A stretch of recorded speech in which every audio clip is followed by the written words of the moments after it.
Ranjana Verma from Ranjana's coaching classes. कैसे हो आप सब लोग? मुझे उम्मीद है कि आप लोग जहाँ कहीं भी हैं स्वस्थ हैं, हंसते हैं, पुष्ट हैं और बहुत अच्छे से पढ़ाई कर रहे होंगे। और हम लोग जैसा कि जीव विज्ञान का बायोलॉजी फैकल्टी का चैप्टर फर्स्ट पढ़ रहे हैं, जीवों में जनन। तो इसके कुछ टॉपिक्स हमारे हो चुके हैं और लैंगिक जनन का हम पढ़ रहे थे। जीवों के जनन में जनन के प्रकार पढ़ रहे थे, अलैंगिक और लैंगिक। तो जो कि डिटेल हम कर चुके हैं, बस लैंगिक जनन की 3 अवस्थाएं पढ़ रहे थे। तो पहली अवस्था हम पढ़ चुके हैं, निषेचन की पूर्व की अवस्था, उसका पार्ट हम युग्मक जनन कि भाई निषेचन के पहले होता क्या है, युग्मक बनते हैं। और अब हम इसके आगे पढ़ेंगे युग्मकों का स्थानांतरण। भाई युग्मक बन गए, अब युग्मकों का क्या होगा, स्थानांतरण। फिर उसके बाद फर्टिलाइजेशन की प्रक्रिया होगी। तो आज हम पढ़ेंगे युग्मकों का स्थानांतरण, मतलब युग्म एक जगह से दूसरी जगह पर जाएंगे, एक जगह से क्या होंगे, दूसरी जगह, मतलब कि युग्मक मिलेंगे। ठीक, तो युग्मकों का स्थानांतरण होता है तो सभी में अलग अलग प्रकार से स्थानांतरण होता है। ठीक, जैसे कि पेड़ पौधों में जैसे कि निषेचन की क्रिया होती, तो पेड़ पौधों में उसी क्रिया को क्या बोलते हैं, परागण क्रिया बोलते हैं। तो परागण क्रिया होती तो इसमें पहले क्या होंगे, परागकण। परागकण नर से कौन से वाले भाग में आएंगे, मादा वाले भाग में आएंगे, तो ये हो जाएगा युग्मकों का स्थानांतरण। तो अब नर वाले भाग से मादा वाले भाग में आएंगे। अगर एक ही पुष्प है तो वहीं के वहीं पे गिर जाते हैं, लेकिन एक पौधे से दूसरे पौधे में जाएंगे तो युग्मकों के स्थानांतरण के लिए उन्हें क्या होती है, माध्यम की आवश्यकता होती है। तो पौधों में युग्मक का स्थानांतरण होता है। तो किसके द्वारा होता है, इसके माध्यम हवा भी हो सकती है, कीट पतंगे भी हो सकते हैं, पक्षी भी हो सकते हैं। क्यों? क्योंकि जैसे कि पक्षी हो या फिर हवा के माध्यम से, भाई परागकण के कण तो एकदम बहुत छोटे छोटे होते हैं। जैसे कि मान लो कि हमारे पास ये वाला पौधा है, ठीक है, इसमें एक फ्लावर है कुछ इस प्रकार से, ठीक, और एक दूसरा पौधा है ये इस प्रकार से।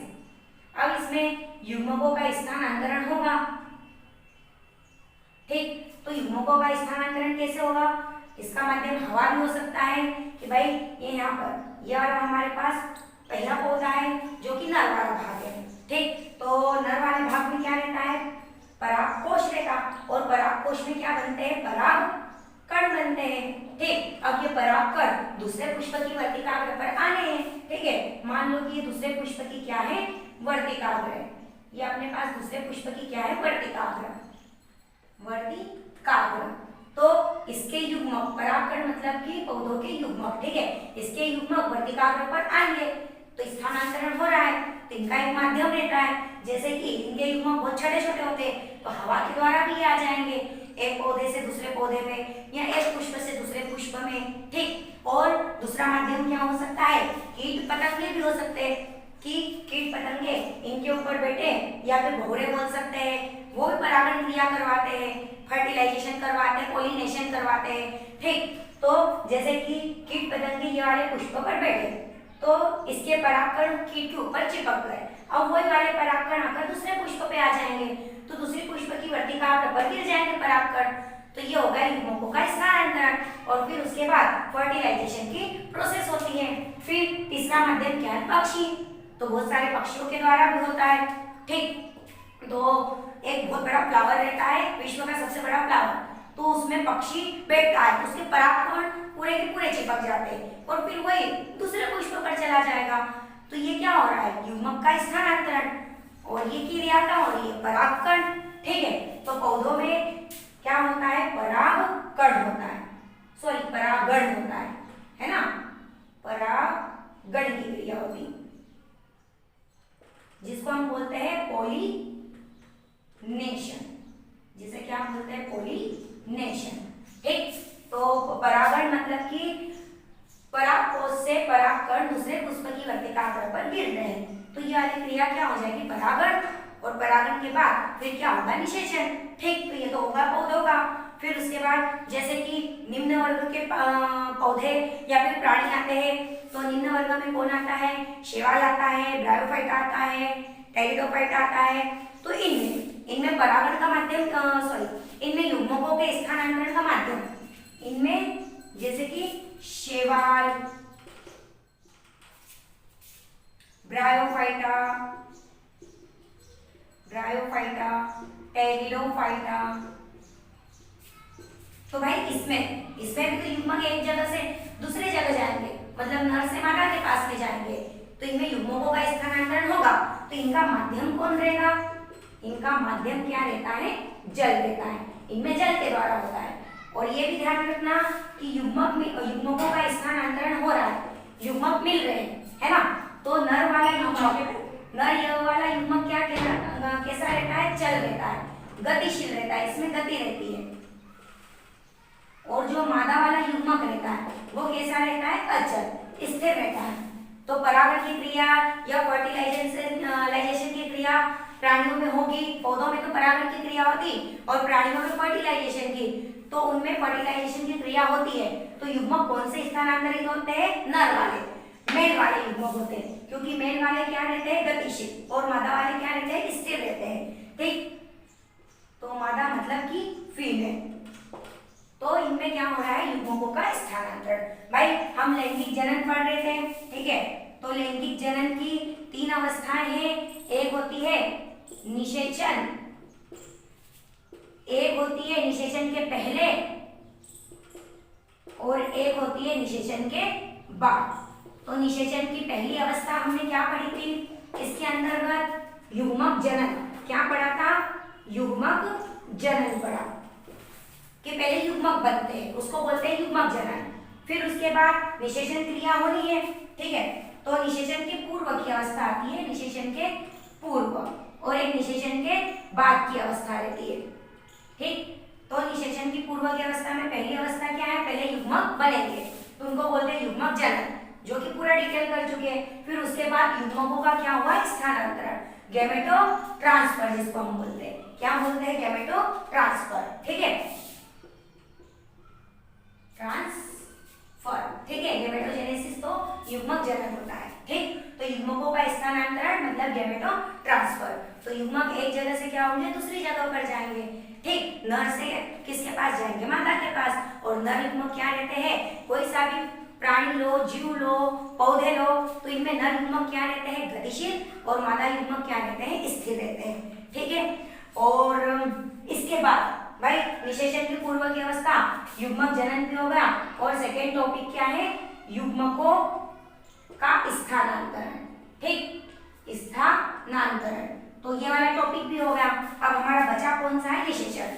भाई युग्मकों का स्थानांतरण हो गया है, मतलब युग्मक, नर वाले युग्मक मादा के पास में आ चुके हैं। अब युग्मकों का क्या होगा? संलयन होगा, जिसे बोलते हैं गैमेटो। अब युग्मकों का क्या होगा? संलयन, ठीक? तीसरी प्रोसेस, पहली प्रोसेस तो निषेचन की रहती है, लेकिन निषेचन से पहले की एक प्रोसेस होती है, तो उसमें कौन सी आती है? युग्मक जनन और युग्मक स्थानांतरण। अब इसके बाद आती है निषेचन की प्रोसेस, ठीक?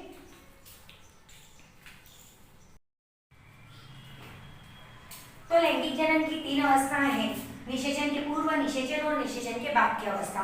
तो निषेचन के पूर्व की अवस्था हम 2 पढ़ चुके हैं, युग्मक जनन और युग्मकों का स्थानांतरण। अब दूसरी अवस्था हमारे पास कौन सी है? निषेचन की अवस्था। तो निषेचन किसको बोलते हैं? युग्मकों का संलयन, है ना? निषेचन किसको बोलेंगे? युग्मकों का संलयन, मतलब इसमें गैमेट क्या हो रहे हैं? मिल रहे हैं। इसे क्या बोलते हैं इंग्लिश में? साइनोगेमी बोलते हैं। इंग्लिश में क्या बोलते हैं? साइनोगेमी, युग्मकों का संलयन। तो यह प्रक्रिया क्या कहलाती है? निषेचन, या फिर बोलेंगे फर्टिलाइजेशन, ठीक? तो निषेचन किसको बोलते हैं? युग्मकों का संलयन होना, नर युग्मक मादा युग्मक मिल रहे हैं, तो उसे क्या बोलेंगे? फर्टिलाइजेशन, युग्मकों का संलयन साइनोगेमी बोलेंगे, ठीक? अब युग्मकों का निषेचन तो होता है भाई, फर्टिलाइजेशन की क्रिया होती है, तो ये भी 2 प्रकार से होती है, या फिर ये समझ लो कि कहाँ पर संपन्न होती, ठीक? तो युग्मकों का संलयन बाहर भी होता है और आंतरिक भी होता है। कुछ पौधों और जीवों में बाह्य संलयन भी होता है, बाह्य निषेचन भी होता है, जिसे बोलते हैं बाह्य निषेचन या एक्सटर्नल निषेचन। तो ये किन में होता है? जैसे कि बोनी फिश में, शैवाल में, और इनमें निषेचन तो होता है, लेकिन इनका निषेचन का माध्यम क्या रहता है? जल। भाई निषेचन की क्रिया हो रही है, भाई युग्मकों का संलयन हो गया निषेचन, साइनोगेमी। अब निषेचन की जो प्रक्रिया हो रही है, तो ये कितने प्रकार से है? दो प्रकार से। एक होती है बाह्य मतलब एक्सटर्नल, और एक होती है इंटरनल मतलब कि आंतरिक। अगर युग्म शरीर के बाहर मिल रहे हैं तो उसे बोलेंगे बाह्य संलयन या फिर बोलेंगे बाह्य निषेचन। जैसे कि जल में क्या होता है? जल में भी होता है और स्थल में भी कुछ प्राणियों में होता है। ठीक, जैसे कि जल में बोनी फिश रहती है, बोनी फिश मतलब छोटी मछलियां, तो उनमें अधिकतर निषेचन क्या होता है? बाह्य होता है। क्यों? क्योंकि जैसे कि नर मछली है और मादा मछली है, तो नर मछली मान लो कि अपने पास बाह्य निषेचन का समझा रही हूँ, जैसे कि अपने पास ये वाली दो मछलियां हैं, ठीक है, ये इस प्रकार से एक है हमारे पास नर मछली और एक है हमारे पास मादा मछली, एक है हमारे पास मेल और एक है हमारे पास फीमेल। ठीक, तो जैसे कि मेल मछली के जो युग्मक रहते हैं, जो गैमेट रहते हैं, वो जल के द्वारा, भाई इसके गैमेट बाहर वो छोड़ देते गैमेट, अब जल के द्वारा बहते हुए किसके पास चले जाएंगे? मादा मछली के पास, फीमेल के पास चले जाएंगे, और उसके फीमेल के पास जाएंगे और उसकी जो फीमेल वाला पार्ट है अंड, तो उससे क्या कर लेंगे? निषेचन कर लेंगे। तो ये शरीर के क्या हो रहा है? बाहर हो रहा है, और इनका माध्यम क्या है? पानी है। भाई निषेचन का इसमें माध्यम क्या है? पानी, क्योंकि ये युग्मक एक जगह से दूसरी जगह जा रहे हैं, तो ये तो स्थानांतरण भी एक तरफ से होगा, और ये एक जगह से दूसरी जगह जा रहे हैं, लेकिन किसके द्वारा जा रहे हैं? जल के द्वारा, पानी के द्वारा जा रहे हैं। ठीक, तो इनमें कौन सा निषेचन हो रहा है? बाह्य निषेचन। जैसे कि कुछ प्राणी, मेढक में भी कौन सा निषेचन होता है? बाह्य निषेचन होता है ना। मेढक में भी कौन सा निषेचन होता है? बाह्य,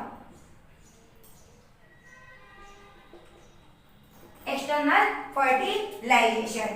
ठीक, तो ये तो हो गया बाह्य निषेचन। बाह्य निषेचन मतलब कि शरीर के बाहर युग्मक मिलते हैं तो उसको बोलते हैं बाह्य निषेचन, और आंतरिक निषेचन मतलब कि शरीर के अंदर वो निषेचन होता है। तो शरीर के अंदर होता है निषेचन, तो अक्सर ये कौन से प्राणी में होता है? उच्च वर्ग के प्राणियों में, जैसे कि मनुष्य है, व्हेल मछली है, मतलब कि बड़ी मछलियों में होता है, बड़े प्राणियों में, इन सब में क्या होता है? बाह्य निषेचन, आंतरिक निषेचन होता है। इनके जो स्पर्म रहते हैं, ठीक, जो नर युग्मक रहते हैं, वो नर युग्मक मादा से मिलेंगे, मादा युग्मक मतलब अंड से मिलते हैं, और क्या हो जाता है? आंतरिक निषेचन। तो शरीर के बाहर होता है ना, जो शरीर के बाहर होता तो उसे बोलते हैं बाह्य निषेचन, और जो शरीर के अंदर होता है, शरीर के अंदर होता है, तो उसे क्या बोलेंगे? आंतरिक निषेचन या फिर इंटरनल फर्टिलाइजेशन। ठीक, तो इंटरनल फर्टिलाइजेशन तो अधिकतर पेड़ पौधों और समझ लो कि अधिकतर प्राणियों में, उच्च वर्ग के प्राणियों में होता है। ठीक, और आंतरिक तो निम्न वर्ग के अक्सर प्राणियों में होता है, और उच्च वर्ग के प्राणी जैसे मेंढक है ना, मेंढक में भी क्या होता है? एक्सटर्नल होता है। ये जल में भी रह सकते, थल में भी रह सकते, तो ये जल में अपने स्पर्म मतलब कि नर युग्मक छोड़ देती है, और वही स्पर्म जल के द्वारा बहते हुए मादा के पास चले जाएंगे, और उसके अंड वाले भाग से क्या कर लेंगे? फर्टिलाइजेशन। तो ये हो गया बाह्य निषेचन। ठीक, तो निषेचन की प्रक्रिया मतलब युग्मकों का मिलना मतलब गैमेट से मिल रहे हैं, नर गैमेट, मादा गैमेट, और ये ध्यान रखना कि चलनशील कौन रहता है? नर गैमेट, भले कोई सा भी प्राणी हो, कोई सा भी जीव हो, और मादा गैमेट क्या रहता है? अचल रहता है। ठीक है, तो निषेचन के दो प्रकार के हमने पढ़ लिए, बाह्य निषेचन और दूसरा प्रकार है आंतरिक निषेचन। ठीक, तो जो शरीर के बाहर निषेचन उसे बाह्य, और शरीर के अंदर उसे आंतरिक निषेचन कहते हैं, और उसके कुछ एग्जाम्पल भी देख लिए। बाह्य निषेचन में बोनी फिश आती है, फिर मेंढक भी आती है, और आंतरिक निषेचन में तो समझ लो कि अधिकांश प्राणी 70% प्राणियों में कौन सा निषेचन होता है? आंतरिक निषेचन होता है। ठीक, तो ये तो हो गई निषेचन की कहानी, लैंगिक जनन की दूसरी अवस्था। अब तीसरी अवस्था क्या है? निषेचन के बाद। तो भाई निषेचन के बाद युग्मक मिल गए, है ना? ये अपने पास मेल गैमीट है, ठीक है, मेल गैमीट और फीमेल गैमीट। मेल मतलब कि नर और फीमेल मतलब कि मादा। तो ये नर युग्मक मादा युग्मक मिल गए, है ना? तो इनसे क्या बनेगा? जाइगोट, है ना? इनसे क्या बनता है? जाइगोट। तो ये क्रिया किसके बाद में होती है? निषेचन के पश्चात की अभिक्रिया है, ठीक। तो इनमें क्या बनेगा? जाइगोट बनेगा। तो ये वाली क्रिया क्या हो जाती है? निषेचन के पश्चात। जाइगोट के बाद फिर धीरे धीरे भ्रूण बनता है और भ्रूण के बाद फिर वही शिशु बनता है। प्राणियों में जीव बनेगा, नए जीव का निर्माण होगा, ठीक। तो ये हो गई लैंगिक जनन की 3 अवस्थाएं, है ना? पहली अवस्था कौन सी है? निषेचन के पूर्व, और उसके में 2 पार्ट है, युग्मक जनन और युग्मकों का स्थानांतरण। दूसरी अवस्था हमारी है निषेचन, मतलब कि फर्टिलाइजेशन, तो युग्मकों का मिलना। तीसरी अवस्था है निषेचन के बाद। तो निषेचन के बाद युग्मक मिलेंगे तो क्या बनाएंगे? जाइगोट। जाइगोट को हिंदी में बोलते हैं युग्मनज, है ना भाई? मेल गैमीट मतलब कि नर का युग्मक और मादा का युग्मक मिल रहा है, तो पहले क्या बनाएंगे? जाइगोट, है ना? और ये गैमीट कैसे रहते हैं? अगुणित रहते हैं। ध्यान रखना, ये गैमीट कैसे रहते हैं? अगुणित रहते हैं। और जो जाइगोट बनता है वो कैसा रहता है? द्विगुणित होता है। और फिर इसका अर्धसूत्री विभाजन होता है और उसके बाद भ्रूण और शिशु बनता जाता है। तो ये तो हमने लैंगिक जनन की 3 अवस्थाएं पढ़ ली है, ठीक। अब इसके बाद केवल एक लास्ट स्टेज है भ्रूणोद्भवन। तो भ्रूणोद्भवन किसको बोलते हैं? जाइगोट बन गया, है ना भाई? जाइगोट बन गया निषेचन की बाद की अवस्था में, जाइगोट बन गया। जाइगोट के बाद क्या बनेगा? भ्रूण बनेगा, भले पेड़ पौधे हो कि प्राणी हो, ठीक। तो इसके बाद की अवस्था कौन सी आती है? भ्रूण बनने की, जिसे बोलते हैं एम्ब्रियो से। तो भ्रूण बन रहा है ना? भ्रूण बनना क्या कहलाता है बेटा? भ्रूणोद्भवन। भ्रूणोद्भवन कहलाता, ठीक। तो ये वाली पूरी प्रोसेस हमारी जीवों में जनन की हो चुकी है। तो जीवों में जनन हमने क्या क्या पढ़ा है भाई? जनन किसको बोलते हैं? तो अपने जैसे जीव को जन्म देना, फिर लाइफ स्पेन पढ़ी, जीवन अवधि मतलब जन्म से लेकर प्राकृतिक मृत्यु तक का समय क्या कहलाता है? जीवन अवधि। फिर उसके बाद उसके कुछ एग्जाम्पल पढ़े। फिर जीवों में जनन तो होता है, लेकिन जनन होता तो क्या क्या प्रोसेस होती है? तो जीवों में जनन के प्रकार फिर पढ़े। उसके बाद तो 2 प्रकार के होते हैं जनन, एक होता है अलैंगिक, एक होता है लैंगिक। अलैंगिक के 3 प्रकार होते हैं, फिजन, मुकुलन मतलब बर्डिंग, और तीसरा होता है कायिक जनन। और लैंगिक जनन के तो टाइप नहीं होते, लेकिन लैंगिक जनन की अवस्थाएं होती है। तो निषेचन के पूर्व की अवस्था, निषेचन और निषेचन के बाद की अवस्था, और उसके बाद में लास्ट में क्रिया कौन सी है? भ्रूणोद्भवन। तो भ्रूणोद्भवन मतलब एम्ब्रियो से बन रहा है, ठीक है। तो भ्रूण का बनना भाई, जाइगोट बनेगा, उसके बाद भ्रूण बनेगा, तो उसे बोलते हैं भ्रूणोद्भवन। इसी के साथ आज का चैप्टर हमारा समाप्त हो रहा है। फिर मिलेंगे अगले वीडियो में, तब तक के लिए जय हिंद, जय भारत। और मैं 11th क्लास के भी वीडियो अपलोड करूंगी, तो प्लीज लाइक, शेयर, कमेंट और सब्सक्राइब जरूर करिए।